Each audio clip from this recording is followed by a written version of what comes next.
départ imminent pour cette première course, le prix d'Avignon, pour succéder à Gelati Cup qui s'était imposé l'an dernier. C'est parti avec la petite sœur de Bold Eagle, Hunter Valley qui a pris un très bon départ, de même qu'Aking Grip tout à l'extérieur et Eddie Darling, ces trois-là qui sont de front. Happy Pacha, le favori, n'est pas parti aussi vite qu'eux mais reste au contact pour l'instant en 4e position. Ribot du Loisir l'accompagnant, Help Me Win en avant-dernière position et c'est pour l'instant El Boy d'Aleza, le numéro 7 qui ferme la marche. Eddie Darling avec Jean-Pierre Dubois qui se sont montrés donc les plus prompts et qui ont l'avantage. Eric Raffin place tout de suite Aking Grip dans le sillage d'Eddie Darling. Hunter Valley vient ensuite. Ribot du Loisir est contraint désormais d'accélérer pour ne pas rester trop en dehors des premiers. Et il vient maintenant en 3e position. Happy Pacha, quant à lui, reste où il est, en 5e position, toujours suivi par Help Me Win et El Boy d'Aleza, qui est désormais au dernier rang. Un premier pointage kilométrique puisque nous venons de passer le poteau des 1500 mètres, 12-1 depuis le départ avec Ribot du Loisir qui vient à hauteur désormais d'Eddie Darling. Léo Abrivard qui accélère maintenant pour essayer de prendre le meilleur. Il est un court instant contré, mais Ribot du Loisir va sans doute prendre la tête avant d'aborder la montée. Eddie Darling désormais en 2e position, suivi par Aking Grip, Hunter Valley, Happy Pacha, Help Me Win et El Boy d'Aleza, les 7 concurrents de cette première course qui se retrouvent désormais en file indienne, à la queue leu-leu, alors qu'ils sont à un peu plus de 1100 mètres de l'arrivée.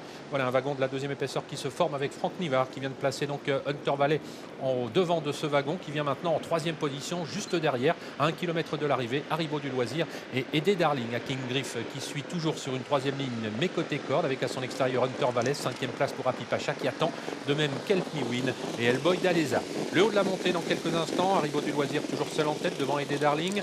Hunter Valley qui vient maintenant tout près d'eux en 3e position, ramenant Happy Pacha, alors qu'Aking Griff reste à mi-peloton côté corde devant Help Me Win et El Boy d'Aleza. Le tournant final s'annonce et Léo Abrivard qui accélère maintenant en tête avec le numéro 5 Ribot du Loisir qui prend maintenant 2 longueurs d'avance devant Eddie Darling avec Hunter Valley. Aking Griff toujours bien placé derrière eux, 4e avec Happy Pacha alors qu'ils sont désormais à 500 mètres de l'arrivée et que Ribot du Loisir a toujours le meilleur. Hunter Valley toujours en 2e position à l'extérieur du numéro 1 Eddie Darling. Aking Griff qui attend toujours, semble-t-il, avec des ressources, 4e côté corde alors qu'Happy Pacha s'annonce à l'extérieur, ramenant toujours Help Me Win et El Boy d'Aleza qui a longtemps attendu. Le sprint qui va être lancé maintenant au début de la ligne droite avec Ribot du Loisir qui a toujours le meilleur maintenant. On essaye de revenir avec Hunter Valley mais surtout Happy Pacha tout à l'extérieur, Help Me Win et El Boy d'Aleza qui vont tenter de revenir mais ce sera dur de contrer, de revenir plutôt sur Ribot du Loisir qui a toujours le meilleur. Eddie Darling refaisant néanmoins un petit peu de terrain côté corde, mais Ribot du Loisir va s'imposer, le numéro 5 et il repart bien. La 2e place revenant peut-être tout à la fin au numéro 6